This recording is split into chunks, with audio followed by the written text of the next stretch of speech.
students, how are you? Hope everybody is fine. Today we're going to start a chapter of physics, that is current electricity. That's the third chapter of physics. हमने first दो chapter बहुत detail में with lot of derivations, lot of concepts हमने सीखे.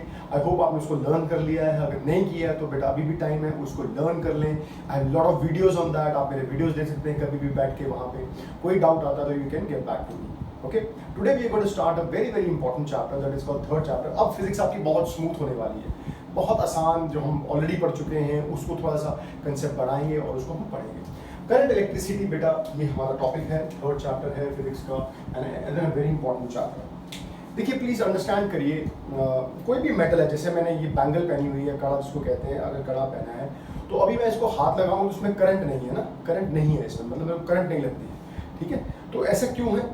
क्योंकि इसमें electron तो है ना भाई, there are electrons inside this bangle, but why there is no current? Because ऐसा हो रहा है बेटा, इलेक्ट्रॉन थर्मल जो एनर्जी है उससे चल भी रहे होंगे इसके अंदर, क्योंकि एक जो कंडक्टर होता है उसमें फ्री इलेक्ट्रॉन होते हैं ना, आपको पता है कंडक्टर के अंदर फ्री इलेक्ट्रॉन होते हैं और फ्री इलेक्ट्रॉन यहाँ वहाँ घूमते रहते हैं. तो अगर इलेक्ट्रॉन इसके अंदर घूम रहा है तो मेरे को बताइए कि इसमें करंट क्यों नहीं है? अगर इसको मैं सीधा ले लूँ, अगर ये कंडक्टर मान लेता हूँ मैं, ये पेन मेरा, तो इसमें करंट क्यों नहीं है? अगर पेन मेरा लोहे का होता या कॉपर का होता तो करंट क्यों नहीं होती ऐसे नॉर्मल टच करके? क्योंकि बेटा अगर 1 लाख इलेक्ट्रॉन इस तरफ जा रहा है तो 1 लाख इस तरफ भी जा रहा होगा, तो नेट करंट क्या हो जाता है? वो जीरो हो जाती है. अभी तो चल रहा है, बिल्कुल चल रहा है इलेक्ट्रॉन, लेकिन प्रॉब्लम है ये है कि एक जो नेट करंट है, नेट करंट यानी अगर 50,000 इलेक्ट्रॉन इस तरफ जा रहा है तो 50,000 इस तरफ जा रहा होगा, तो नेट करंट मेरी जीरो हो जाती है, तभी हमें करंट नहीं लगती किसी कंडक्टर को पकड़ के. ठीक है, तो करंट बेसिकली क्या है? ये देखिए करंट की मैंने डेफिनेशन लिख दी है, the net flow of charge in a particular direction. इसमें इंपॉर्टेंट क्या है? The net flow of charge. ठीक है ना, नेट फ्लो होना चाहिए, यानी अगर कुछ इलेक्ट्रॉन यहां जा रहे हैं और इक्वल डायरेक्शन में यहां जा रहे हैं तो करंट कितनी हो जाएगी? जीरो हो जाएगी. आपको बात समझ आ गई है? क्यों? क्योंकि अगर 50,000 इलेक्ट्रॉन यहाँ जा रहे हैं, 50,000 इलेक्ट्रॉन इस तरफ जा रहे हैं, क्योंकि रैंडम मोशन है इलेक्ट्रॉन की, बहुत छोटा सा पार्टिकल है बेटा, बहुत छोटा सा पार्टिकल आपने पढ़ा है, तो रैंडम मोशन उसकी यहाँ होगी, नेट करंट जीरो हो जाएगी. तो इसलिए बोल रहा है द नेट फ्लो, देखो मैं डेफिनेशन को बार बार रिपीट कर रहा हूँ, the net flow of charge particle in a particular direction through a metallic wire is called current. ये आपने लिखनी है, समझ आ गया? तो जो इलेक्ट्रिक करंट है, जो इलेक्ट्रिक करंट है, तो इलेक्ट्रिक करंट का जब हम लिखेंगे, अपने नोट्स बनाएंगे, तो इलेक्ट्रिक करंट को क्या लिखेंगे? हम लिखेंगे Q by T, और कभी कभी छोटा q भी लिखा जाता है Q by T, यानी what this says charge per unit time, एक सेकंड में कितना चार्ज नेट फ्लो किया, that is called electric current. आपको बात समझ आ गई बेटा? ठीक है, और आपको पता है इलेक्ट्रिक करंट को हम, अगर इसको हमने मेजर करना हो तो कैसे करेंगे बताइए? Q क्या होता है बेटा? What is Q? Q is coulomb, और टाइम क्या होता है? ये होता है सेकंड, तो कूलम पर सेकंड, जो सॉरी E है, I लिख लो, इसको I लिख लो. Current is coulomb per second, इसकी यूनिट क्या होती है? Ampere, AMPER. ये बचपन में पढ़ा होता है, एम्पेयर क्या होता है? Coulomb per second. आगे समझ आपको बेटा बात? तो करंट आपको समझ आती है, net flow of charge particle in a particular direction is called current. एक पर्टिकुलर डायरेक्शन में करंट के जाने को, चार्ज के फ्लो करने को करंट कहा जाता है. अच्छा, सेकंड बहुत इंपॉर्टेंट पॉइंट है, ये 2 पॉइंट लिखने हैं आपने और ये नोट करना है, नोट्स ऐसे बनाने हैं आपने. It is not a vector quantity. जो करंट है बेटा वो वेक्टर क्वांटिटी नहीं है. आप देखिए, याद करो, मैंने आपको 11th में बताया था, जब एक वेक्टर ऐसे जाता है, दूसरा वेक्टर ऐसे आता है, तो इसकी एडिशन हम, ये 3 है, ये 4 है, 3 + 4 7 थोड़ी कर देते हैं, इसका वेक्टर के फॉर्मूले लगते हैं ना. तो लेकिन करंट क्या होती है? वो वेक्टर क्वांटिटी नहीं है. अगर यहाँ एक करंट आ रही है, लेट्स से इसका एग्जांपल देता हूँ मैं, यहाँ करंट आ रही है लेट्स से 3 एम्पियर, और यहाँ से करंट आ रही है लेट्स से 4 एम्पियर, तो यहाँ कितनी आएगी? सीधा ही हम कर देंगे 7 एम्पियर, 4 3 7 एम्पियर करंट आएगी, कोई फर्क नहीं पड़ता. यहाँ से 3 आ रही है, यहाँ से 4 आ रही है, यहाँ से 3 आ रही है, तो इस तार में कितनी करंट होगी? 10 + 3, सीधा ही ऐड हो जाता है. इसको स्केलर क्वांटिटी बोला जाता है. ठीक है ना, सीधा ऐड कर देते हैं. अब ध्यान दीजिए, आपके घर में अगर बिजली वाला आता है वो क्या करता है, तार को ऐसे काटता है मुंह से और कहीं भी जोड़ देता है। वो एंगल थोड़ी देखता है किस एंगल पे मैं तार को जोड़ रहा हूँ, बस तार को जोड़ देता है ना। यानी उसको वेक्टर लॉ फॉलो नहीं करना पड़ता है। क्या कौन सा लॉ फॉलो करता है, कहीं भी जोड़ देता है आगे। उसको पता है यहाँ से करंट आ रही है, यहाँ से आ रही है, दोनों को जोड़ दूंगा तो मेरी इस तरह की करंट बन जाएगी। तो current is a scalar quantity, it's not a vector quantity. ये डेफिनेशन लिखिए, इसको नोट करिए फटाफट प्लीज।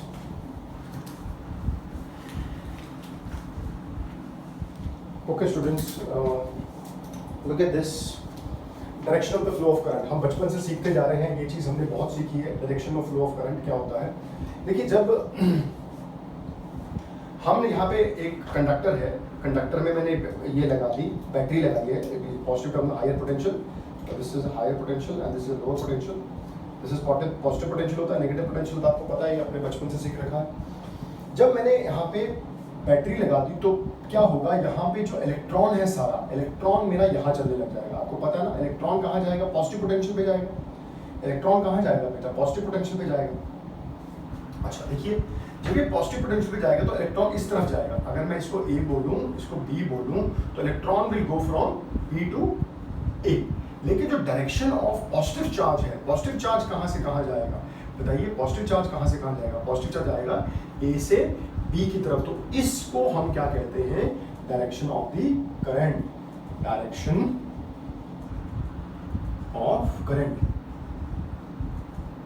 इसको याद रखिए। एंड डायरेक्शन ऑफ जो करंट होती है that is opposite to the flow of electron. Electron इस तरफ आ रहा है और करंट किससे जा रही है, ऐसे जा रही है बेटा, प्लीज, ठीक है ना। Direction of the flow of current is opposite to the, ये लिख लेना इंग्लिश में, direction of the flow of current is opposite to the flow of movement of electrons, ठीक है। तो पॉजिटिव पोटेंशियल ऐसे जाएगा, ऐसे ऐसे ऐसे ऐसे बात बनती है, ठीक है ना। करंट की डायरेक्शन ये होती है, इसको याद रखिएगा। सेकंड पॉइंट जो मैंने डिस्कस करना है आपसे, मैं 10 टू द पावर 29 मीटर पर मीटर क्यूब, यानी हर मीटर क्यूब में, यानी 1 मीटर का अगर आप बॉक्स लेंगे 1 metre by 1 metre by 1 metre, उसमें 10 टू द पावर 29 इलेक्ट्रॉन्स होंगे बेटा। थिंक अबाउट दिस, कितने इलेक्ट्रॉन्स होंगे, 10 के पावर 29 जीरो लगा हुआ।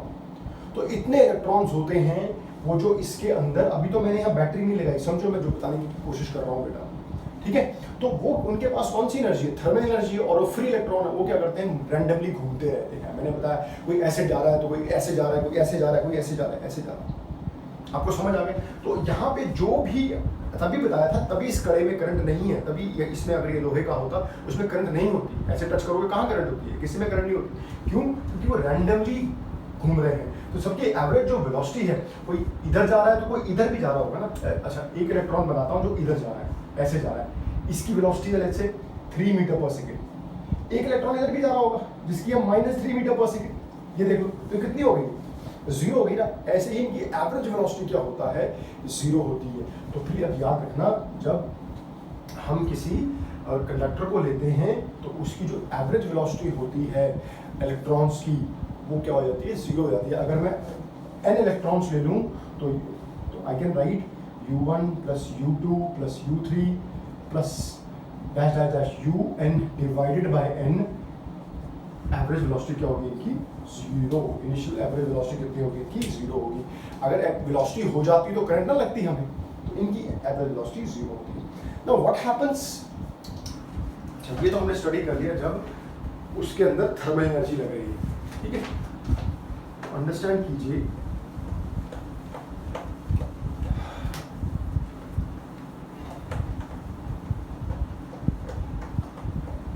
इसको जरा ध्यान से देखिए जो मैं करने लगा हूं।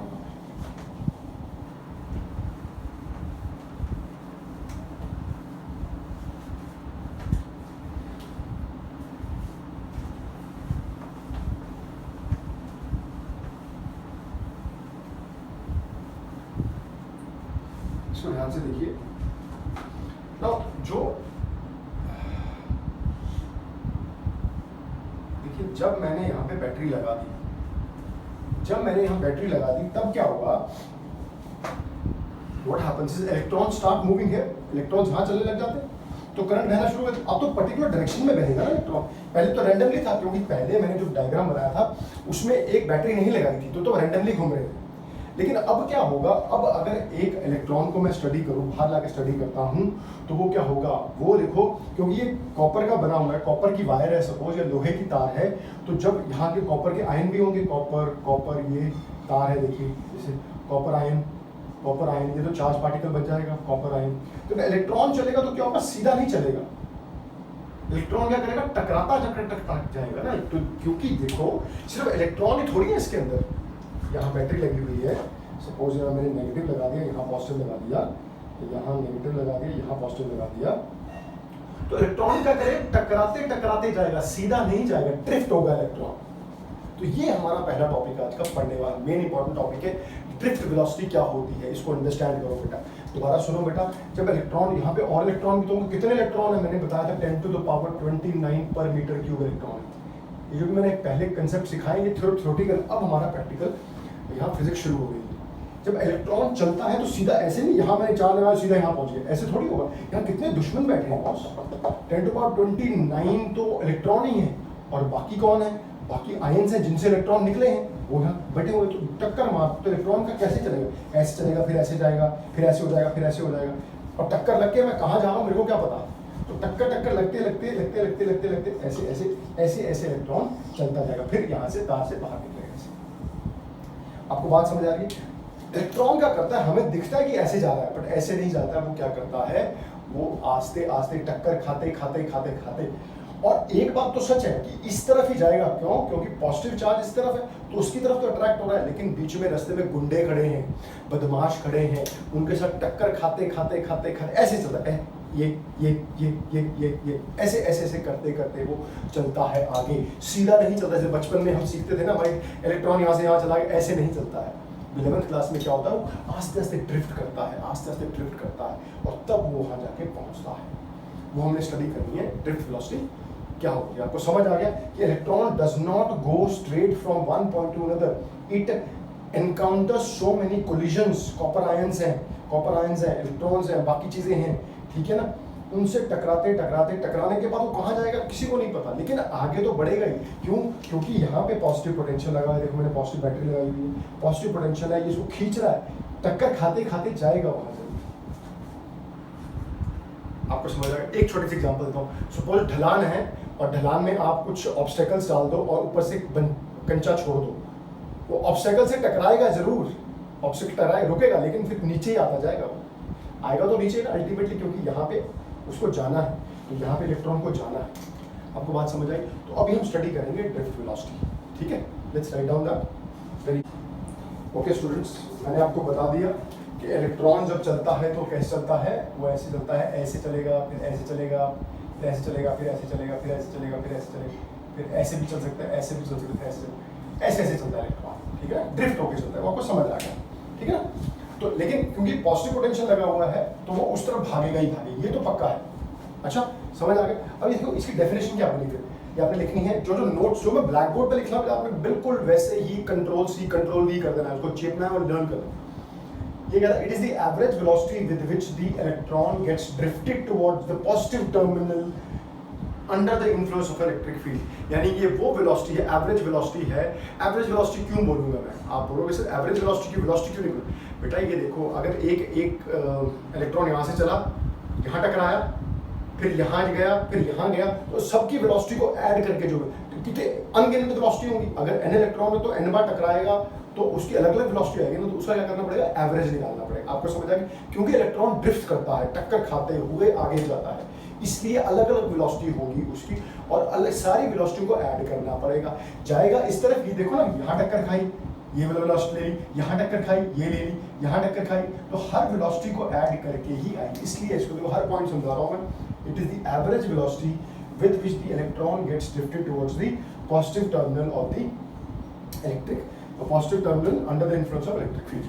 पहली बात, इसकी हमने डेरिवेशन करनी है, ड्रिफ्ट वेलोसिटी क्या होती है। अब एक चीज याद करो, मैंने भी आपको बताया था, यहाँ से यहाँ भी ये नोट करेंगे डेरिवेशन। लेट देयर बी, देखिए मैं आपको पहले ही बता चुका हूँ, let u1, u2, u3 and un be the velocity of n electrons in a conductor। यानी कोई n इलेक्ट्रॉन्स है कंडक्टर में हमने कंडक्टर लिया जिसमें हमारे n इलेक्ट्रॉन्स हैं, तो सबकी, अगर मैंने वेलोसिटी ली u1 u2 u3, तो किसी की यहाँ होगी, किसी की यहाँ वहाँ होगी, तो सबकी वेलोसिटी ऐड करके मैंने बताया था 0 आता है, ये तो मैंने आपको करा दिया है। अब दूसरा पॉइंट सुनिए ध्यान से, देखिए हमने पिछले चैप्टर में पढ़ा था, अगर जैसे ये कंडक्टर है और इसके अगेंस्ट मैं वोल्टेज लगा दूं, V वोल्टेज लगा दूं, देखिए V वोल्टेज लगा दूं, तो ये क्या होगा बेटा, ये पॉजिटिव, इंपॉर्टेंट पॉइंट है, ये पॉजिटिव टर्मिनल हो जाएगा, ये नेगेटिव टर्मिनल हो जाएगा, तो यहाँ एक इलेक्ट्रिक फील्ड सेटअप हो जाएगी ऐसे। और इलेक्ट्रिक फील्ड कहाँ से जाती है, याद करो डायरेक्शन ऑफ इलेक्ट्रिक फील्ड क्या था, इलेक्ट्रिक फील्ड क्या होगी, पॉजिटिव से नेगेटिव की तरफ इलेक्ट्रिक फील्ड सेटअप हो जाएगी। तो मैंने बताया था, और अगर ये डिस्टेंस L है, याद करो इलेक्ट्रिक फील्ड और वोल्टेज का मैंने डेरिवेशन कराया था, क्या होता है, E इज इक्वल टू क्या हो जाएगा, E is equal to V by L हो जाएगा, होगा कि नहीं होगा बेटा, E is equal to V by L हो जाएगा। ये दो चीजें ना याद रखनी है। पहले हमने देखिए जब नोट्स बनाना तो कैसे करना है, हमने पहले ड्रिफ्ट वेलोसिटी लिखनी है, फिर सेकंड पॉइंट हमने लिखना है, late u1 u2 u3 be the velocity of n electrons in a conductor, then their average velocity is this। हमने जो पॉइंट वाइज बनानी है, सेकंड पॉइंट ये है। थर्ड पॉइंट हमने लिखना है, वो डायग्राम बना देना, ये वाला इलेक्ट्रिक फील्ड जो होती है वो क्या होती है, V बाय L होती है, वी नो दैट, वो बना देना, डायग्राम बना देना, ये डायग्राम बना के इलेक्ट्रिक फील्ड क्या होती है आपको पता है, ये पॉजिटिव टर्मिनल हो गया, नेगेटिव, तो पॉजिटिव से नेगेटिव की तरफ क्या जाएगी, एक इलेक्ट्रिक फील्ड जाएगी, और अगर इसकी लेंथ L है, इसकी लेंथ अगर L है तो इलेक्ट्रिक फील्ड क्या होती है, V बाई डी, याद करो V बाई डी किया था मैंने, तो यहाँ पे L है तो V बाई L हो गया, electric field very V by L थी। और तीसरा पॉइंट हमारा first second third fourth point याद करो क्या होता है, हमें पता है force is mass into acceleration. Acceleration क्या हो जाएगा बताइए, एक्सेलरेशन जो फोर्स बाय मास हो जाएगा, ठीक है ना। एक्सेलरेशन क्या होती है, फोर्स बाय मास होती है। देखो चौथा पॉइंट बहुत इंपॉर्टेंट है बेटा, ये चारों पॉइंट मैं यहाँ लिख रहा हूँ। एक्सेलरेशन क्या होती है, force is mass into acceleration, but acceleration क्या होती है, फोर्स बाय मास। अब बताओ मेरे को, ये चौथे पॉइंट का ही यहाँ कर रहा हूँ मैं, चौथे थोड़ा जगह कम है, चौथे पॉइंट को दोबारा याद कर रहा हूँ। देखिए आप याद करिए, फोर्स क्या होती है, इलेक्ट्रिक फील्ड क्या होती है, force per unit charge. Electric field का एक फॉर्मूला ये होता है, याद करो, electric field force per unit charge होती है, पिछले चैप्टर में पढ़ चुके हैं हम। लेकिन यहाँ पे क्या है, यहाँ पे तो इलेक्ट्रॉन है ना, तो मैं क्या लिख सकता हूँ, E is equal to F by E लिख सकता हूँ यहाँ पे।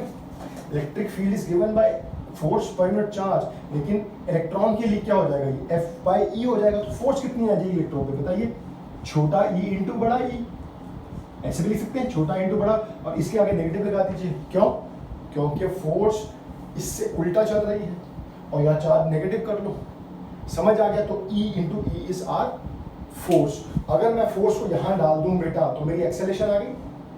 देखो ध्यान से देखो, ध्यान से देखो, ये नोट्स कैसे बनाने पता लग गया, ऐसे नोट करना है, ऐसे नोट करना है, ये नोट करना है, इसके साथ बेटा ये वाला डायग्राम आएगा, ठीक है। उसका चौथा पॉइंट क्या है, acceleration is force by mass.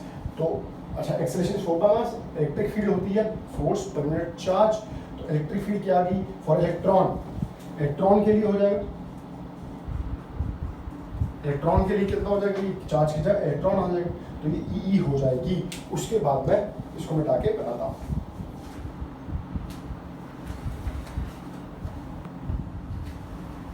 बेटा आपको यहाँ तक समझ आ गया, सिंपल था। E is V by L, मैंने डायग्राम बना दिया था, इसका डायग्राम बना लेना।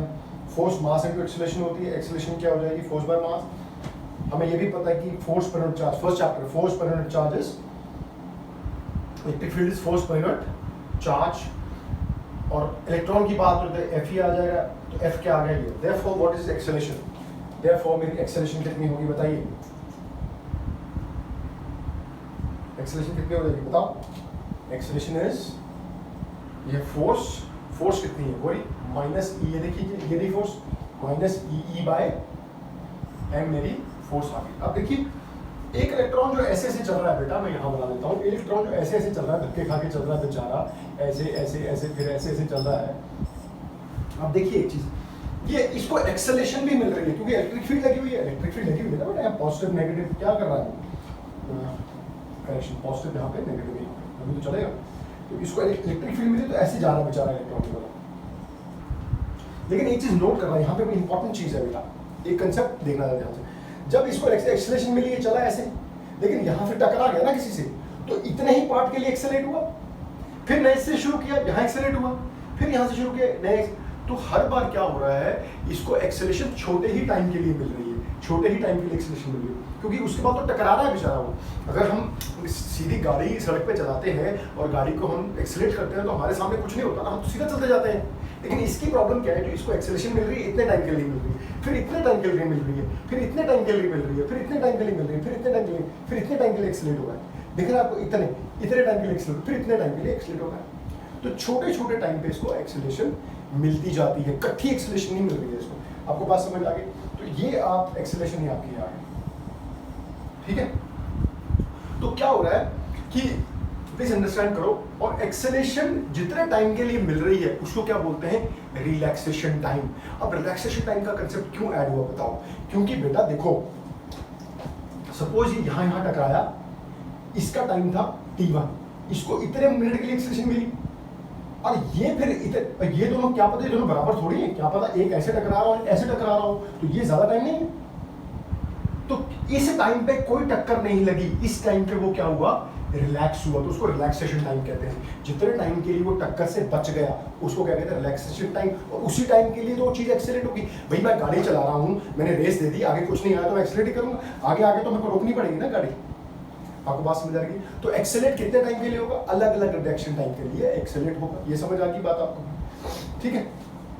तो हम लेते हैं, तो एक तो हमने इनिशियल से शुरू किया, फिर हमने ये निकाला, एक्सेलरेशन लिया, उसके बाद हम क्या बोलेंगे, ठीक है। सो रिलैक्सेशन टाइम की फिर हम डेफिनेशन लिख लेते हैं, ILAXATI, relax, RELAX।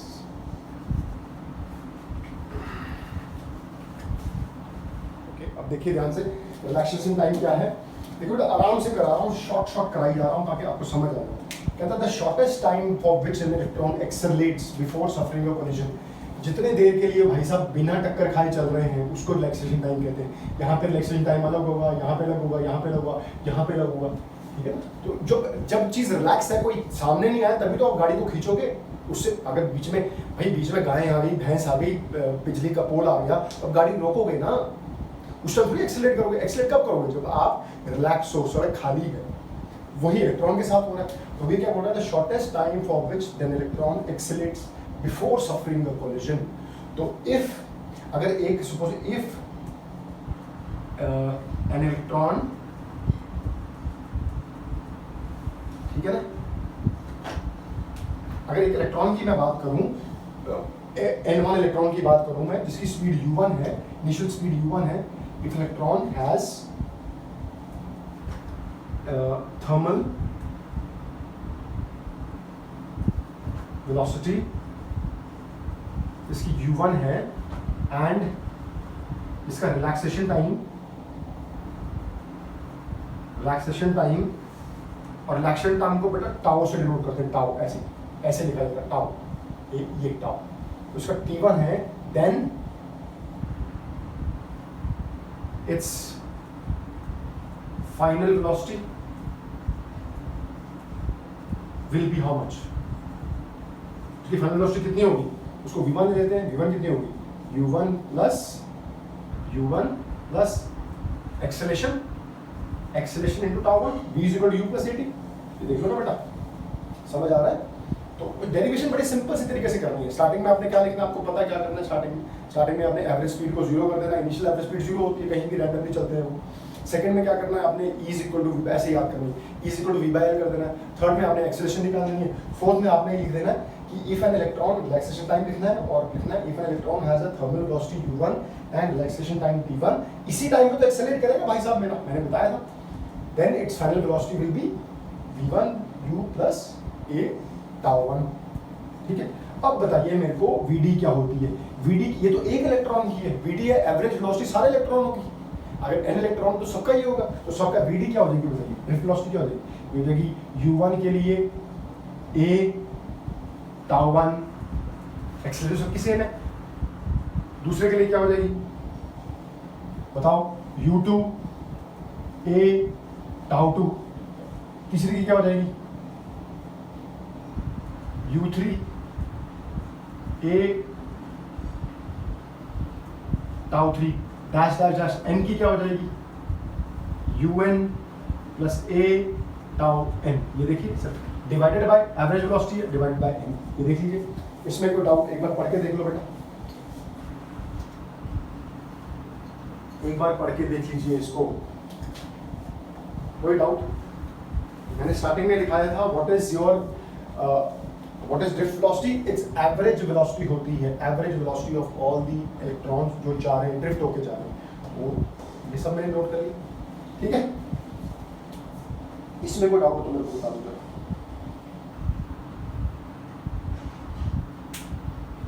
Drift velocity is the average velocity. मैं पहले ही कहा चुका हूं ड्रिफ्ट वेलोसिटी क्या होती है। Drift velocity is the average velocity. और एवरेज कैसे निकलती है? सबकी फाइनल वेलोसिटी को मैंने ऐड कर ली। ये तो u1 के लिए निकाल के दिखाई है ना मैंने, उसी तरह u2 के लिए भी होगी फाइनल वेलोसिटी, तो मैंने सबको ऐड कर ली। यहाँ आप देख सकते हो vd is v1 v2 v3 और v1 की वैल्यू डाल दें आप सारी। आपको बात समझ आ गई? ठीक है, अब इसमें हमें फाइनल आंसर कैसे देना है। फाइनल आंसर देने के लिए हम इसको थोड़ा सा मिटाना पड़ेगा। देखिए इसको हम कैसे मिटा देंगे। vd क्या होगी? वो होगी v1 plus v2 plus v3 plus plus vn/n। और ये क्या आ गई थी? v1 क्या था? u1 प्लस एक्सेलरेशन τ1, ठीक है ना? u2 plus acceleration τ2 plus dash dash dash dash u1 plus acceleration τn divided by n हो गया। अब हम क्या कर सकते हैं? इसको अलग कर सकते हैं। u1 plus u2 plus u3 plus plus plus un divided by n कर सकते हैं। और इसको हम लिख सकते हैं, ये बच गया मेरे पास, ये बच गया ना, a से a τ1 a τ2, a कॉमन ले लिया और यहाँ पे क्या आ गया? τ1 τ2 τ3 dash dash dash τn divided by n। ये देख लीजिए, कोई डाउट? ये देखिए अभी मैंने बताया था इनिशियल थर्मल वेलोसिटी सबकी क्या होती है? अंडा होती है। सबसे पहले जब लिखाया था मैंने, याद करो, सबकी एवरेज वेलोसिटी क्या होती है? अंडा होती है, होती है अंडा, अंडा हो गई। देखो vd कितनी आ गई? vd की डेरिवेशन क्या आ गई? a, ये देखो ये क्या आ गया? τ1 τ2 τ3 τn क्या आ गया? एवरेज रिलैक्सेशन टाइम आ गया। भाई सारे टाइमों को मैंने ऐड करके n से डिवाइड कर दिया, तो ये क्या आ गया? एवरेज। इसकी जगह मैं, इस चीज की जगह मैं बेटा क्या लिख सकता हूँ? टाउ लिख सकता हूँ, टाउ टोटल एवरेज। ये लो एवरेज लिख दो नीचे, एवरेज। तो मेरा क्या आ गया आंसर? देखिए ये हो गया 0, ये पूरा 0 हो गया, तो लिख दिया 0 प्लस एक्सेलरेशन और ये क्या हो गया? Tau average relaxation time. ये किसी चीज को ऐड करें तो उतने से डिवाइड करो तो एवरेज नहीं आ जाती, तो एवरेज रिलैक्सेशन टाइम हो गया।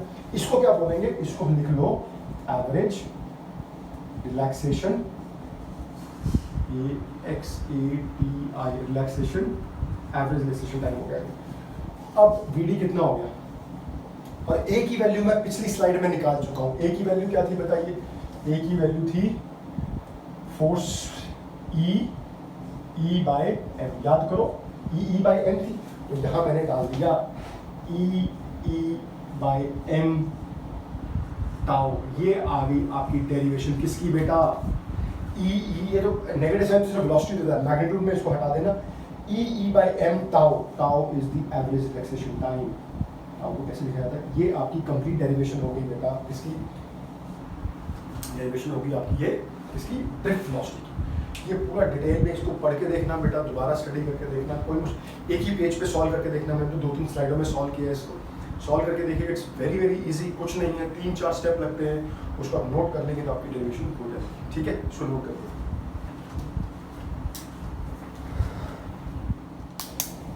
ओके स्टूडेंट्स, इस चैप्टर का सबसे इम्पॉर्टेंट जो रिलेशन मैंने ब्लैक बोर्ड पे कराना है अभी वो कराना है। देखिए क्या लिखा हुआ है, relation between current and drift velocity. Please understand this is the most important topic of this chapter.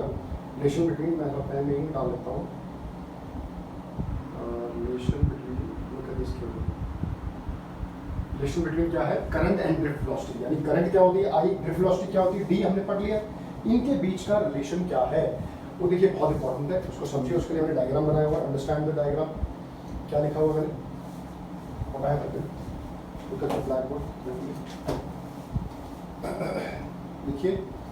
Relation between current and drift velocity, very very important. Current और ड्रिफ्ट वेलोसिटी के बीच में, यानी I और I एंड VD के बीच में relation बहुत इंपॉर्टेंट है। ये एंड तक यूज होगा पूरी फिजिक्स में, ध्यान से देखिएगा।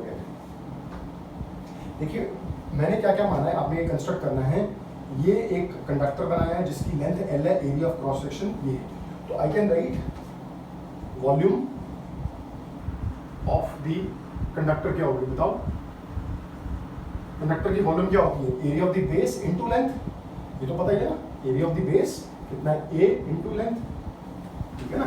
A इनटू लेंथ, भाई ऐसा ही होता है। Pi R square into H, cylinder का क्या होता है? Area of base pi R square into H. तो वॉल्यूम ऑफ कंडक्टर क्या होगी? Area into length. Also if n is number of electrons per unit volume,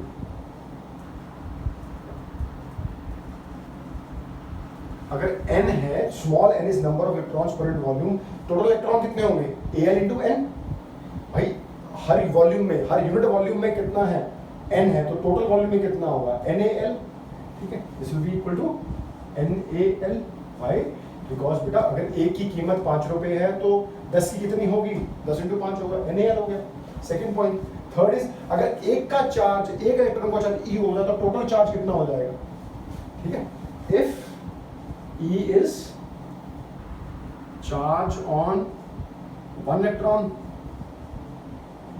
therefore total charge जो flow करेगा, total charge will be, charge is NaL तो हो गया, और E नाली हो गया, नाली NaLe, नाली याद रखो NaLe, ठीक है सिंपल। भाई इतने इलेक्ट्रॉन है, एक का चार्ज E है तो टोटल चार्ज कितना हो गया? NaLe, नाली हो गया। Point number 1, point number 2, point number 3।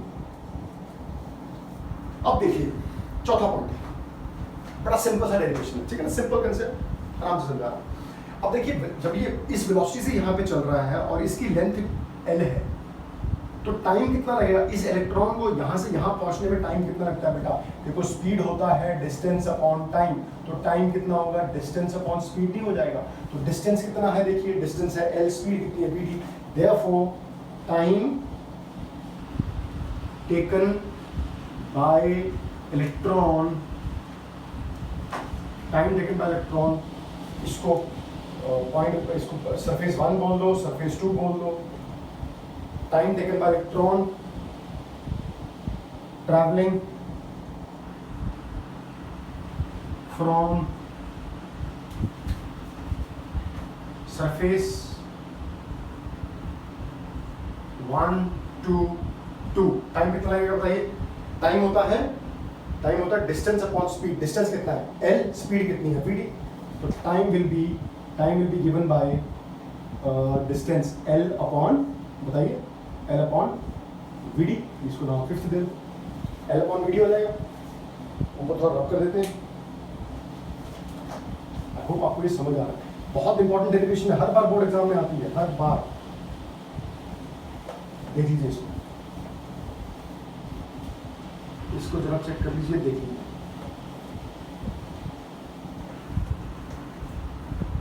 ठीक है, तो स्टडी करो ध्यान से। अच्छा जी, अगला स्टेप क्या है हमारा? What is our next step?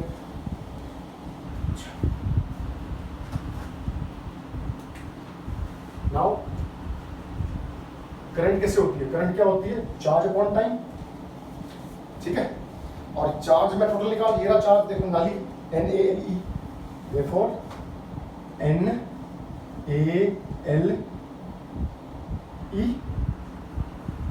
और टाइम क्या है?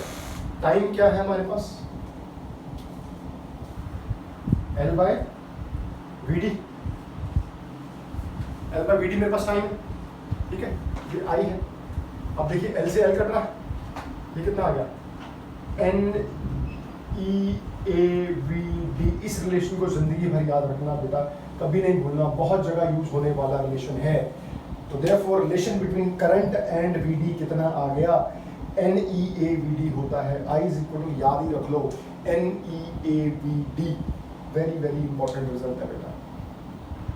आपको समझ आ गया बेटा? I इज इक्वल कैसे डिराइव किया, समझ आ गया। ये दो डेरिवेशन जो आज की हैं, इनको आप नोट्स बनाएं, इनको करिए बेटा, और प्लीज़ अंडरस्टैंड करें हमारा टाइम टेबल स्ट्रेच्ड है, इसलिए आप एक दिन काम करेंगे, एक दिन होमवर्क करेंगे, ठीक है ना, तभी जाके बात बनेगी और ऐसे ही हम पिकअप कर पाएंगे। डेली वीडियोस मैं भेज रहा हूँ, बच्चे बोल रहे हैं हमको बुक नहीं कर पा रहे, एक दिन वीडियो मिलेगा और एक दिन आप काम करेंगे, होमवर्क करेंगे, क्योंकि केमिस्ट्री भी है, फिजिक्स भी है, मैथ्स भी है, ठीक है। अपडेट करना है सारे में, क्योंकि I is equal to N E A V D आपका आ गया, ठीक है। समझ आ गया आपको ये? बहुत बढ़िया, जहाँ तक आप नोट करें शाबाश, very good. Okay, next point बेटा जो हमने देखना है वो क्या है, हमने अभी सीखा करंट और ड्रिफ्ट वेलोसिटी के बीच में relation, I is equal to N E A V D, इनमें से बोलना सीखिएगा, I is equal to N E A V D. हमने पता है अभी थोड़ी देर पहले हमने वी डी की डेरिवेशन डिराइव की है, वी डी क्या होता है, वेलोसिटी क्या होता है बताइए, वो था, याद करना, ई एम इंटू टाउ था। अगर मैं यहाँ वैल्यू डाल देता हूँ आई में, तो मेरा देखो फर्दर डेरिवेशन क्या हो गया, करंट का डेरिवेशन क्या हो गया, ये हो जाएगा N E A V D की वैल्यू डाल दो, वी डी क्या हो जाएगा ई टाउ बाई एम। बेटा ये कन्वर्जन करनी आनी चाहिए हमको, ऑब्वियसली वी डी मैं करा चुका हूँ, वी डी इसमें डाल दी, तो ये क्या होता है न्यूमेरिकल्स में आ जाता है, बच्चे कंफ्यूज हो जाते हैं। कितना आंसर आ गया, आगे एन ई स्क्वायर एन हो गया, ई हो गया, ई स्क्वायर हो गया, अच्छा N E square A N E square ई भी हो गया इलेक्ट्रिक फील्ड, और ये हो गया बाई एम टाउ, ऐसे कुछ हो गया, ठीक है ना। चेक कर लेते हैं, N E square yes absolutely right, N E square E by M into tau, ठीक है, समझ आ गया आपको, ठीक है। या कभी कभी ऐसा लिखा होता है सारे कांस्टेंट अंदर कर देते हैं और इलेक्ट्रिक फील्ड वेरिएबल है, इसको हम अलग कर देते हैं, ऐसे कर देते हैं, ठीक है ना। ये भी आपकी कंप्लीट डेरिवेशन होगी, पिछला पार्ट कंप्लीट होगा। अब हमने इसमें स्टडी करना है बेटा, क्या स्टडी करना है अभी हमने इसमें, ओम्स लॉ देखना, ओम्स लॉ क्या बोला है। ओम्स लॉ याद करो, छोटी सी बात है, if external conditions remaining constant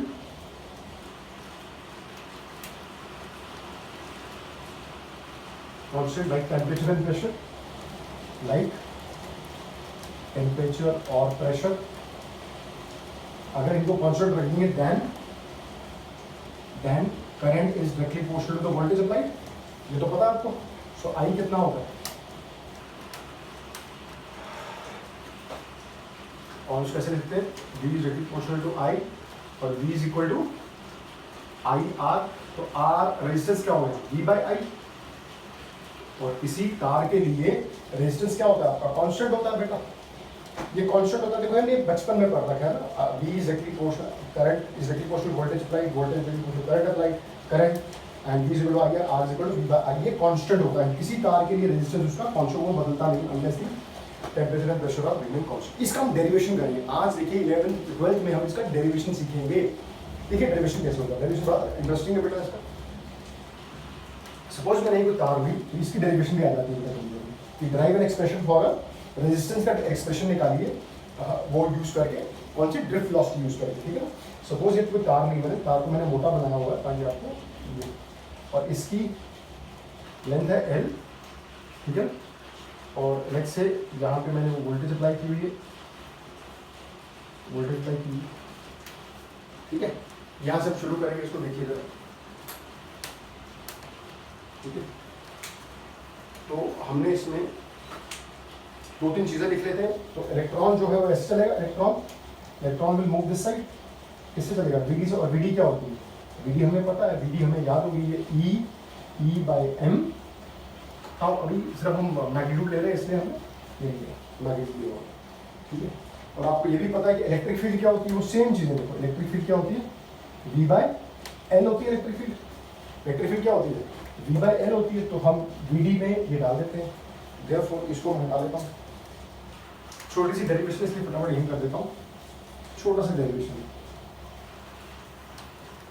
please किसी जो नोट्स बनाने हैं बिल्कुल वैसे बनाने जैसे मैं करा रहा हूँ बेटा, ठीक है। पढ़ोगे उस स्टाइल से, नोट्स बिल्कुल वैसे बनाएंगे जैसे मैं करा रहा हूँ, ताकि आपको पढ़ने में कोई डाउट ना है। ये लिखा मैंने, ई की वैल्यू वी बाई एल लगाई, और अब मैंने क्या करना है, ई की वैल्यू इसमें डाल देंगे, तो वी डी क्या हो जाएगा मेरा, बताइए वोट में वी डी क्या हो जाएगा, हो जाएगा ई, सॉरी करेक्शन, छोटा ई, बड़े ई की जगह मैंने लिख दिया V by L, V by L, नीचे ऑलरेडी एम तो है ही, और यहाँ टाउ आ गया, कोई डाउट। अब मेरी बताइए करंट क्या होगी, करंट होगी मेरी N E A V D, देखो याद ही हो गया, अभी याद N E A V D हो गया, तो उसमें डालिए I is equal to N E A, V D क्या है, वी डी मेरा ये रहा ई, वी से वोल्टेज, ये टाउ है बेटा, टाउ टाउ टाउ कर दीजिए ऐसे भी, E V tau by N L, ये देखिएगा। अब हम देखते हैं मेरा क्या बना, अब हम देखते हैं मेरा डेरिवेशन हुआ कि नहीं हुआ, अब हम करके देखते हैं, let's do it and understand मेरा क्या बना। देखिए याद करो, जब मैंने निकाला था v is equal to I R निकाला था, देखो समझने के लिए लिखा उसमें v is equal to I R निकाला था, तो रेजिस्टेंस क्या था, v बाई आई था ना, तो इसमें मैं v बाई आई बनाने की कोशिश करता हूँ। बेटा क्या करना है, मैंने v बाई आई बनाना है, तो क्या वो देखेंगे वो कांस्टेंट आता है, क्योंकि ये तो कांस्टेंट होगा, अगर ये कांस्टेंट आ गया इसका मतलब v बाई आई का डेरिवेशन कंप्लीट हो गया, v बाई आई कांस्टेंट होना चाहिए, करके देखते चलो। अब पहले इसको मैं सही तरह से लिख लूँ, इसके बाद ये आएगा i इज इक्वल टू कितना हो गया, N E square A, N E square A V by M L tau, दिख रहा है आपको। अब देखिए क्या आप v बाई आई बना सकते हो, बिल्कुल बना सकते हो, क्यों नहीं बना सकते, बिल्कुल बना सकते हो, क्यों नहीं बना सकते।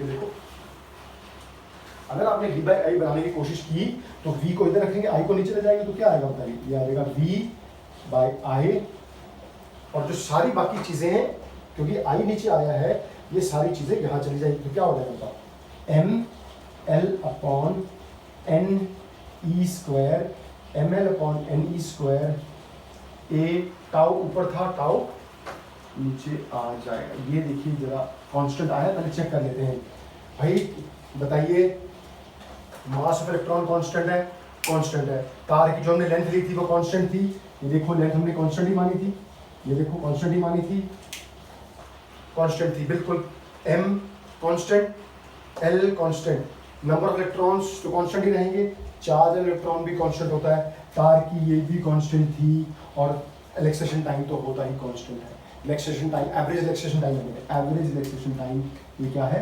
कांस्टेंट है। इसका मतलब आपका ये r ही आ गया, ये डेरिवेशन है। तो इसका मतलब याद करो, जो r होता है वो क्या होता है, r एक्चुअली में r नहीं होता, r होता है ml n e square a। कभी कभी आपको रेजिस्टेंस निकालने के लिए ये फॉर्मूला यूज करना पड़ेगा, तो this is nothing but this is equal to r, ये आपकी डेरिवेशन हो गई, ये आपकी डेरिवेशन हो गई। इसमें कोई शक है किसी को तो मेरे को बताइए। तो what is my r is my ml a n e square tau, ml n e square a tau, ये याद रखिए, इसको रेजिस्टेंस कहते हैं, रेजिस्टेंस का फॉर्मूला याद करो बेटा, ml n e square a tau होता है। कभी कभी आपको ये इस्तेमाल करने में आ जाएगा, ये देख लीजिए बेटा, इसमें कोई doubt, this is v by I, बिल्कुल सारा कांस्टेंट है ये, तो ये किसके बराबर है, ये भी कांस्टेंट, ये भी कांस्टेंट, ये भी कांस्टेंट, इसका मतलब ये r हुआ, ये आपकी किसकी डेरिवेशन है, ओम्स लॉ की डेरिवेशन भी आगे, बड़ी सिंपल सी डेरिवेशन मैंने की है, इसको आप याद रखेंगे, ठीक है। एक छोटा सा टॉपिक और है, और करा के उसको खत्म करते हैं।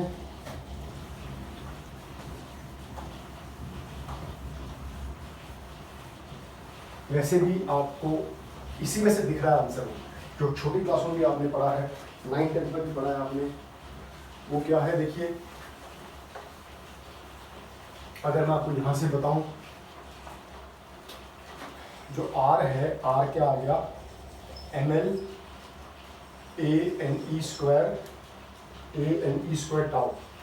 देखिए मास ऑफ इलेक्ट्रॉन तो मैं चेंज नहीं कर सकता, लेंथ तो चेंज कर सकता हूं ना, अब इसमें तो कांस्टेंट है, तो किस पे डिपेंड करेगा, डायरेक्टली प्रोपोर्शनल टू लेंथ होती है, तो r जो होता है डायरेक्टली प्रोपोर्शनल टू लेंथ है, और इनवर्सली प्रोपोर्शनल टू एरिया है, r is inversely proportional to area. जो कंबाइन करते हैं तो क्या आता है, इन दोनों को कंबाइन करोगे तो r आ जाएगा रो एल बाय ये भी आता है। तो आपको रो भी पता लग गया इसमें से। देखिए बेटा आर क्या है, रो एल बाय ए है ना, तो एल बाय इसमें हटा दूंगा तो कोई आपसे रो पूछेगा क्या है, आप बोलोगे एम एन स्क्वायर टाउ। देखिए बेटा अभी मैं आपके सामने आर की डेफिनेशन लिखता हूँ। आर होता है M by L A N E square tau. इसको अब एल बाय ए तो ये रहा, एल बाय ए तो ये रहा, तो बाकी जो बता M N E square tau वो क्या है, वो रो है ना। इस चीज़ को याद रखिएगा। यहाँ मैं अपना लेक्चर खत्म करता हूँ, उसको ध्यान से पढ़िएगा, नोट्स बनाइएगा। बहुत आसान चैप्टर है, थोड़ा पढ़ रखा है हमने पहले भी और हमारे इससे इंट्रोडक्शन हो रखी है। Thank you, all the best, जय हिंद।